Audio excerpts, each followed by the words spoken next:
Assalamualaikum warahmatullahi wabarakatuh. Pertama-tama, perkenalkan nama saya Muhammad Zeni Prahasta dari kelas C semester 6 yang akan mempresentasikan salah satu tugas hukum asuransi. Yang pertama, apa itu pengertian dari hukum asuransi tersebut?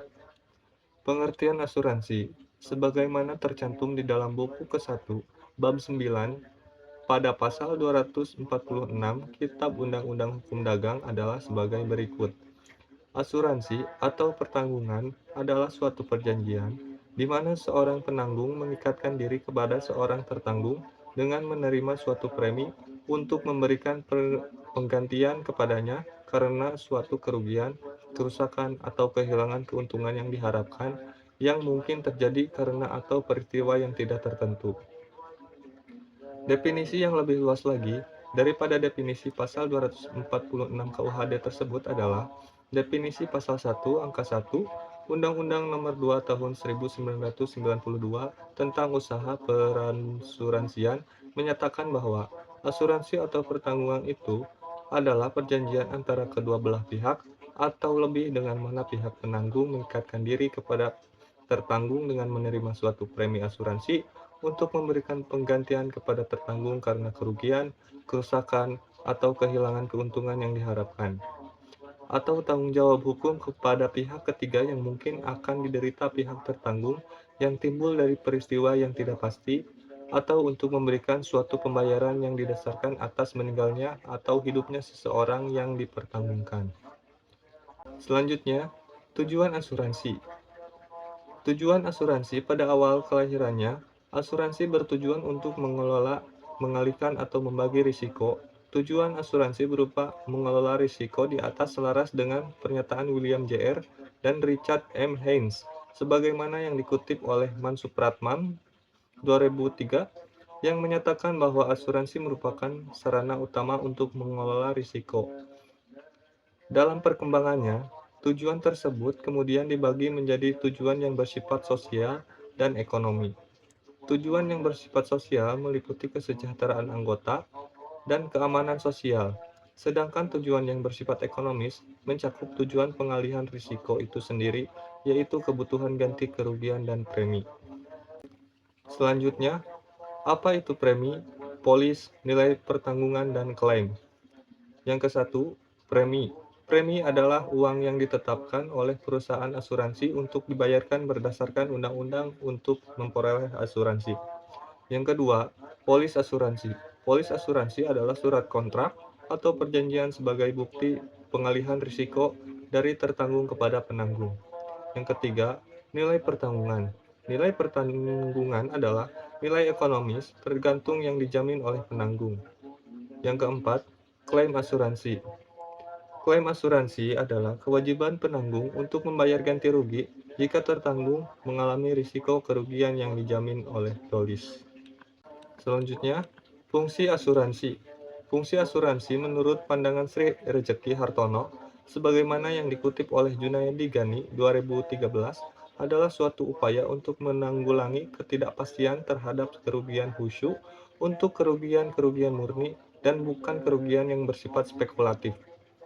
Asuransi dapat dipahami sebagai bentuk pengendalian risiko, namun dalam sudut pandang lain, asuransi memiliki fungsi yang diklarifikasikan ke dalam beberapa fungsi, yaitu fungsi utama dan fungsi tambahan.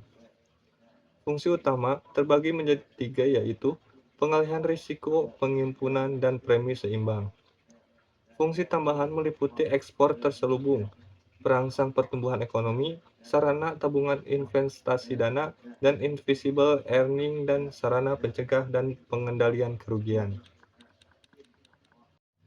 Selanjutnya, perjanjian asuransi. Perjanjian asuransi adalah perjanjian timbal balik. Kewajiban penanggung mengganti rugi diharapkan sesuai dengan kewajiban tertanggung membayar premi. Kerugian yang diderita adalah sebagai dari peristiwa yang tertentu atas mana diadakannya pertanggungan agar tidak merasa dirugikan oleh perusahaan asuransi.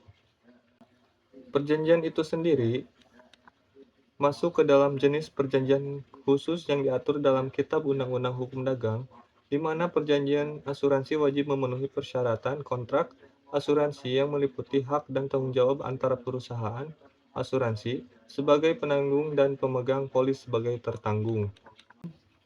Dasar hukum asuransi di Indonesia saat ini diatur dalam Undang-Undang Nomor 40 Tahun 2014 atau Undang-Undang Perasuransian. Undang-undang ini menggantikan Undang-Undang Nomor 2 Tahun 1992 tentang usaha perasuransian. Selanjutnya, asuransi jiwa. Asuransi jiwa adalah salah satu jenis asuransi dengan memberikan sejumlah uang pertanggungan terhadap meninggalnya pihak tertanggung kepada salah satu anggota keluarga atau orang yang berhak menerimanya sesuai dengan ketentuan dalam polis asuransi. Salah satu tujuan seseorang memilih program asuransi jiwa adalah untuk memperoleh proteksi berupa uang pertanggungan yang ketika tertanggung meninggal atau tidak produktif bekerja, uang pertanggungan tersebut dapat mencukupi kehidupan pokok keluarganya. Dalam kalkulasi perhitungannya, jika seseorang tertanggung membayar premi tunggal, maka premi tunggal yang harus dibayarkan dalam jumlah yang cukup besar. Dalam masalah ini, seorang tertanggung yang memiliki penghasilan yang bercukupan tidak mampu membayar premi tunggal tersebut, sehingga solusi yang dapat ditawarkan oleh pembayaran premi dilakukan secara berkala dengan nilai yang tetap dan terjangkau bagi seorang tertanggung dengan penghasilan berkecukupan. Selanjutnya, manfaat memiliki asuransi jiwa. Manfaat yang dibayarkan oleh asuransi jiwa seumur hidup dapat menjadi bagian dari warisan yang ditinggalkan orang tersebut kepada ahli waris. Ini dapat membantu meninggalkan nilai harta yang diteruskan kepada generasi berikutnya, memberikan keberlanjutan dalam mendukung kebutuhan dan aspirasi keluarga. Selanjutnya, perbedaan asuransi umum dan asuransi jiwa. Yang ke-1, asuransi umum. Asuransi umum lebih fokus pada melindungi harta benda seperti properti dan bisnis. Biasanya ditentukan berdasarkan risiko yang terkait dengan aset yang diasuransikan.